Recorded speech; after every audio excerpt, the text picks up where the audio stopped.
ಯೋಗ್ಯರೇ ಅಲ್ಲ. ಯಾಕಂತ ಕೇಳಬಹುದು, ಬಾಬಾ ಸಾಹೇಬರು 34 ಡಿಗ್ರಿ ತಗೊಂಡಿದ್ದಾರೆ. ಅಮಿತ್ ಶಾ ಏನ್ ತಗೊಂಡಿದ್ದಾನೆ? ಅವನೊಬ್ಬ ಕಳ್ಳ, ಅವನೊಬ್ಬ ಗಡಿಪಾರಾಗಿರ್ತಕ್ಕಂಥ ವ್ಯಕ್ತಿ. ಈ ಪ್ರಜಾತಂತ್ರ ವ್ಯವಸ್ಥೆಯಲ್ಲಿ ಯಾರು ಏನು ಮಾಡಕ್ಕಾಗಲ್ಲ, ಪ್ರಜೆಗಳೇ ಪ್ರಭುಗಳು. ನಾವು ನೀವೆಲ್ಲ ಹೋರಾಟಗಾರರು ಏನಿದೀವಲ್ಲ, ಅವನ ನಿಜ ರೂಪ ಬಾಯಿಂದ ಹೊರಗಡೆ ಬಂದಿದೆ.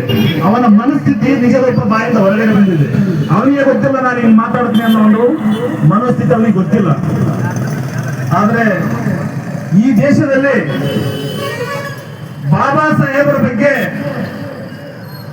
ಕನಸಲ್ಲಿ ಕೂಡ ಮಾತಾಡಬೇಕಾದ್ರೆ ಎಚ್ಚರ ಇರಬೇಕು. ಕನಸಲ್ಲಿ ಮಾತಾಡಬೇಕಾದ್ರೂ ಕೂಡ ಎಚ್ಚರ ಇರಬೇಕು. ಯಾಕಂದ್ರೆ ಬಾಬಾ ಸಾಹೇಬರ ಯಾವುದೇ ಒಂದು ಸಮುದಾಯದ ವ್ಯಕ್ತಿ ಅಲ್ಲ. 165 ರಾಷ್ಟ್ರಗಳು ಒಂದೇ ಸಲ ಅದನ್ನ ಪೂಜೆ ಮಾಡ್ತೇವೆ, ಅದನ್ನ ಹುಟ್ಟುಹಬ್ಬ ಮಾಡ್ತೇವೆ. ನಮ್ಮ ದೇಶದಲ್ಲಿರ್ತಕ್ಕಂಥ ಈ ಒಂದು ಬ್ರಾಹ್ಮಣ ಶಾಹಿ ವರ್ಗ ಏನಿದೆ ಅದರ ಬಗ್ಗೆ ಯಾವತ್ತೂ ಅವರು ಒಪ್ಪಕ್ಕೆ ಸಾಧ್ಯನೇ ಇಲ್ಲ. ಅವ್ರ ಮನಸ್ಥಿತಿ ಅವರಿಗೆ ಆ ಒಬ್ಬ ಅಮಿತ್ ಶಾ ಅನ್ನೋ ಮನುಷ್ಯ ಆ ಪಾರ್ಲಿಮೆಂಟಿಗೆ ಬರ್ಬೇಕಾದ್ರೆ ಸಂವಿಧಾನದ ಮೇಲೆ ಪ್ರಮಾಣ ಮಾಡಿ, ಆ ಸಂವಿಧಾನದಲ್ಲಿ ಪ್ರಮಾಣ ಮಾಡಿ ಸಂವಿಧಾನದ ಅಡಿಯಲ್ಲಿ ನಾನು ಅಧಿಕಾರವನ್ನು ಚಲಾಯಿಸ್ತು ಅಂತ ಹೇಳಿ ಅವನು ಪಾರ್ಲಿಮೆಂಟ್ಗೆ ಬಂದಿರ್ತಾರೆ.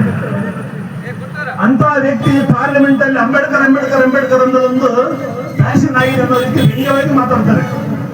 ಅದು ಇಡೀ ಈ ಪ್ರಪಂಚದಲ್ಲಿ ಇಡೀ ಎಲ್ಲಾ ಸಾಮಾಜಿಕ ಜಾಲತಾಣಗಳಲ್ಲಿ ಎಲ್ಲರೂ ನೋಡಿದ್ದಾರೆ. ಆದರೆ ಇದು ಒಂದು 90% ಇರತಕ್ಕಂಥ ಹಿಂದುಳಿದ ವರ್ಗದ ಜನರಿಗೆ ಇದು ಒಂದು ಪಾಠ ಕೂಡ. ಯಾಕಂದ್ರೆ ನಾವು ಎಷ್ಟು